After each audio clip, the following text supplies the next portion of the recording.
Okay, when you picture the Great Wall of China, what pops into your head? For most of us, it's that iconic image, right? A massive stone dragon snaking its way over lush green mountains, this one single continuous line stretching on forever. It's one of the most famous sights in the world. But what if that image, the one we all know, is basically wrong? I mean it. What if I told you that thing, the Great Wall, is actually a myth? That the very thing we all think we know isn't real? That's the catch. The Great Wall of China isn't one wall. It was never built to be one continuous wall. The reality is so much more complicated, so much more fragmented, and honestly, it's way more interesting than the legend. So if it's not one single wall, what in the world is it?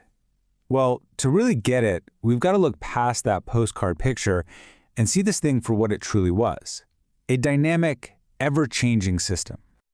You see, the Great Wall is really a massive collection of fortifications.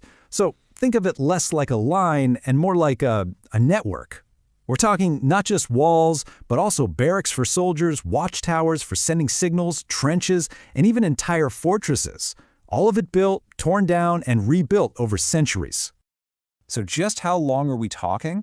Well, back in 2012, a huge survey measured the total length of all these different pieces from all the different dynasties, and they came up with this just staggering number.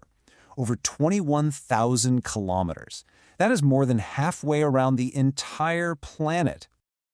And you know, keeping invaders out was only part of the story. This whole system was really about control.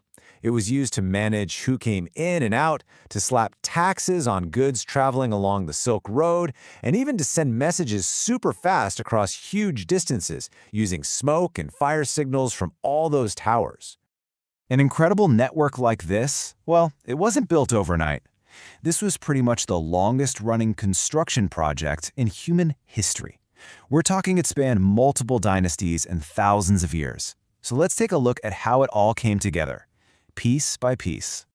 The very first bits of wall were put up way back in the 7th century BC by different states fighting each other.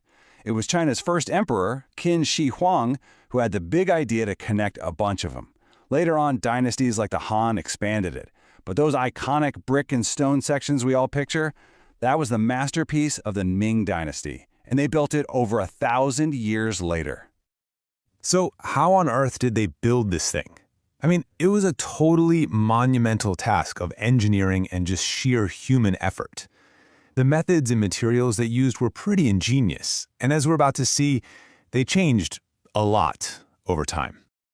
Early on, the builders were super practical. They just used whatever they could find nearby. So out on the plains, they pounded earth together to make these incredibly tough walls. Up in the mountains, they used stone.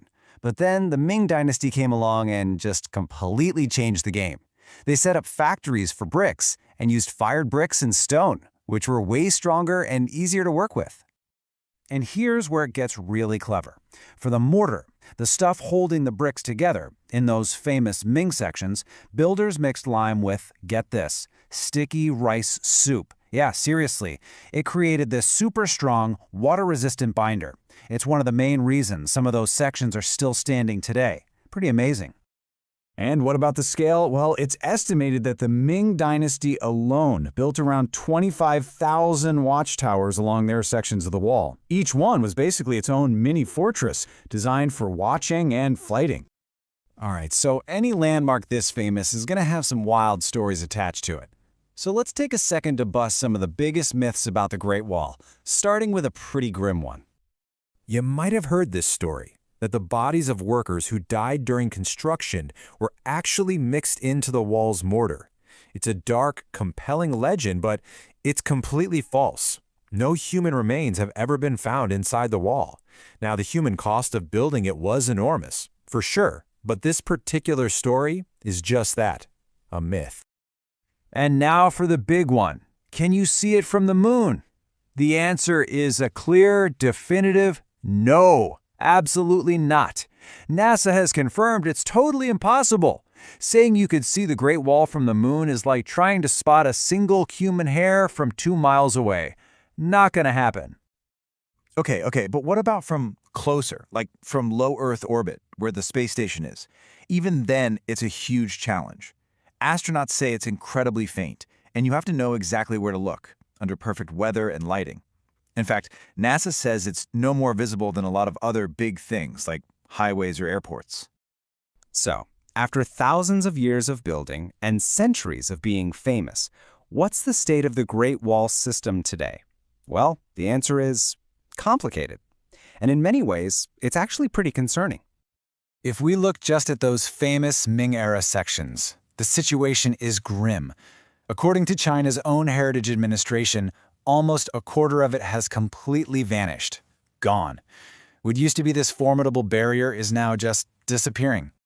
So why is it disappearing? Well, it's a mix of natural and human causes. Out west, sandstorms are literally grinding it down to nothing. In other areas, people have just taken the stones to build their houses and roads. And now illegal mining and construction projects have just plowed right through parts of it. And this isn't some old problem, it's happening right now. In 2023, 2 construction workers were arrested for doing something you just can't believe. They used an excavator to widen a gap in the wall just to make a shortcut for their machine.